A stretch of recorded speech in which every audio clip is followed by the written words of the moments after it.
right, so our group had Cuba as our profile project.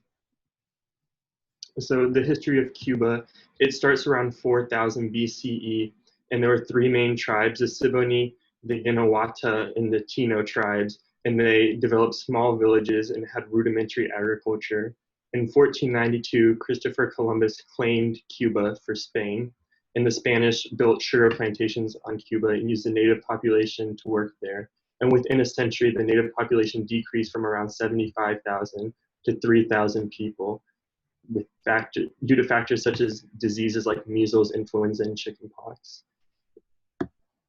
Cuba was occupied by the US for 4 years between 1894 and 1902, and after that until 1958, there was a US installed government in Cuba that was favorable to the United States. And in 1958, Fidel Castro overthrew the government and installed a communist government that aligned itself with the USSR. And the US government installed trade embargoes on Cuba. In 2008, Fidel Castro stepped down as president, and his brother Raul was declared president. And Raul has begun to ease restrictive economic practices and normalize relationships with other countries. The demographics of Cuba. Cuba has a population of around 11,300,000. The life expectancy for males is 75.8 years, and for females is 80.4 years. The birth rate is 1.6, which means there's not enough people to replace the population, so the population is declining. And the age structure is from 0 to 14, 16.4%, from 15 to 64, 71.1%, and 65 and over accounts for 12.3% of the population. Okay, so culture in Cuba. So the official language is Spanish. Some of the most popular and predominant religions include Roman Catholic, Santeria, and Abuca. The education system is one of the best education systems in Latin America, boasting a 97% literacy rate. Some of the greeting styles include a handshake for formal and a kiss on the right cheek for informal. Personal space, it's common to be really close together when having a conversation, and physical contact, even with strangers, is normal. And the culture is highly influenced by Spanish, African, and Asian cultures, as kind of mentioned in the history slide. And the traditional and common diet includes meat at most meals, beans and rice, and papaya, yuca, coconut, and banana. Major health issues in Cuba are preventable diseases such as heart disease, stroke, and cancer. The government is focusing on fostering lifestyle changes to help mitigate risk factors such as smoking, diet, obesity, and exercise. And workplace accidents are also a health and safety area that is receiving attention from the government. So how Cuban culture affects health. So the high level of education and the emphasis on good health led to the 1983 public health law. So in this law, one of the main things mentioned is that healthcare is a right available to all equally and free of charge. And there's 5 other kind of clauses in that law. So rural populations make up 22.96% of the Cuban population. And historically, there's been a really significant health disparity between rural and city populations. So this paved the way for the establishment of the Rural Medical Service, RMS, in 1960. And later on, this eventually brought hundreds of new physicians to rural communities. So heart disease is one of the highest causes of death in Cuba at 18.9% of all deaths. And a kind of cultural cause of this might be due to the Cuban diet, especially since there's such a high consumption of meat products. And the positive health indicators, such as high life expectancy and a low infant mortality, could be a result of the free universal health care and the emphasis on health amongst local community members. So in terms of the MDGs, which rounded out in 2015, Cuba was able to achieve all 8 of their target MDGs by 2015, and that was also due to having free universal healthcare, education, public participation, and government willingness. And some of the things they accomplished were reducing under 5 mortality rate, reducing the maternal mortality rate. They were able to half the proportion of people living on less than $1 a day. And those are just some of the goals they were able to reach. And then in terms of the SDGs that were put in place in around 2016, and the goal is to achieve all 17 of the goals by 2030. Cuba is one of 8 countries that have managed to eradicate hunger, making a huge progress for Latin American countries. Life expectancy is up to around 79 years now, both for men and women. Cuba has utilized the Terra Vida program, which reduces pollution of gases, monitors coastal zones, and works towards greater investment in renewable energy in Cuba. And in terms of renewable energy, Cuba has a national development plan, which has a goal of using the island's energy production to be 24% renewable energy by 2030. And one thing that's harming Cuba's progression towards the SDG goals is in economic development. They currently have a dual currency system, which consists of USD and their current Cuban currency system, and they have a lot of remaining debt, and the US embargo has all posed a threat to Cuba's economic development. And then in terms of morbidity, the frequency in which a disease appears in a population, Cuba has a few prevalent diseases in their country, and some of them consist of heart disease, stroke, Alzheimer's, and different types of cancers. And they have been tracking the percent change from 2007 to 2017. And by keeping track of these percent changes, we are able to see the progression and severity of these certain diseases. And then in terms of mortality, Cuba has a very low mortality rate. It's around 4 per 1,000 live births in terms of infant mortality rate, and then 2 per 1,000 live births in neonatal mortality rate. So then they've really been able to decrease their mortality rates from their expected progression. And then in terms of pandemics and endemics, they are currently dealing with the COVID-19 outbreak. And one thing that has been limiting their response or negatively impacting their response has been the US embargo, because they are unable to receive a lot of necessary medical supplies and essential supplies in general. And that has been a big impact on their country currently.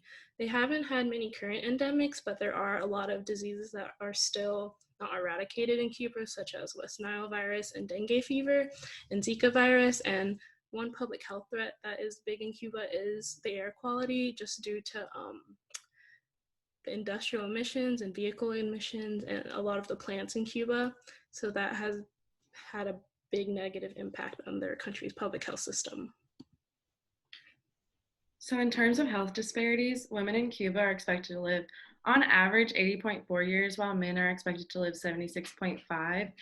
Women have a 20% history of smoking, while men have a 40% history of smoking. Men also have a higher alcohol intake than women. And access to care, in the 1960s, Cuba enlisted about 750 physicians to live and work in the mountain and coastal regions who previously had little to no access to care. And in 2008, they had about 33,000 family health medical teams, and the numbers are continuing to grow. The Cuban government has focused on 4 main health determinants, which are education, housing, unemployment, and nutrition. So for example, in education, they have made school mandatory up until year 12. And then they also built schools in rural communities to get education out there so that the children can have access to education while also working with their families. And then for nutrition, the government has created a rationing system so that all people have access to healthier foods.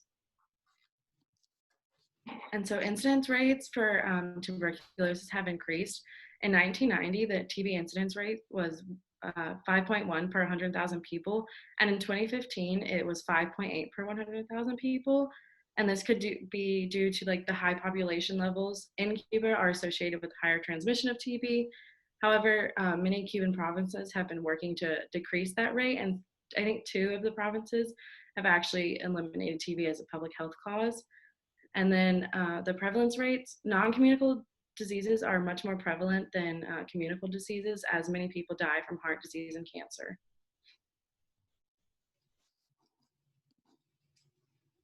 Cuba's economic status is pretty low compared to other countries in the region. Their economic freedom score is a 26.9, which ranks globally as the 178th freest economy out of 200 countries, which is pretty low. And out of America, it's the second lowest.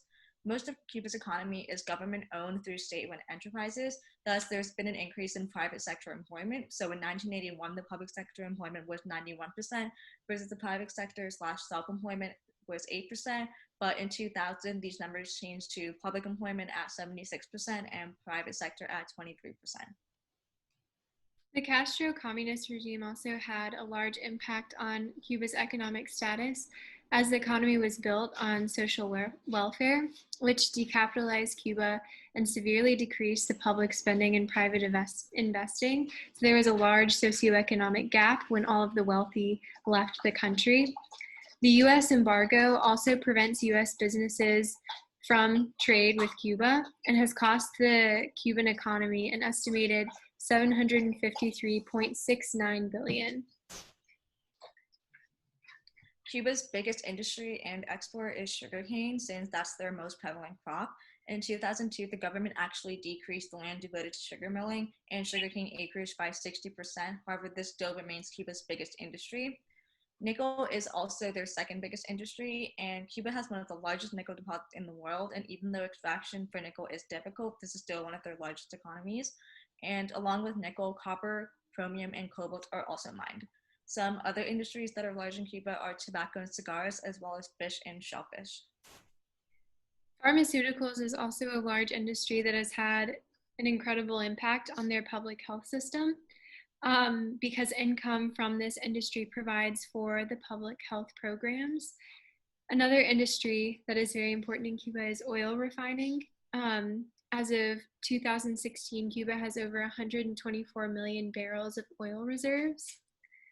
Steel is another industry where Cuba is hoping to expand by 2030. And most of these industries are controlled and owned by the government, which employs 24% of the population and generates 37% of total GDP. The education in Cuba is pretty high compared to other countries in the region. The Castro regime nationalized all educational institutions, and Cuban students are actually leading in standardized testing. So on an arithmetic and reading standardized test, Cuban third graders scored 350 points, which was 100 points higher than the regional average. The student-to-teacher ratio in Cuba is 12-1, which is a lot lower compared to other areas. The students have more access to their teachers.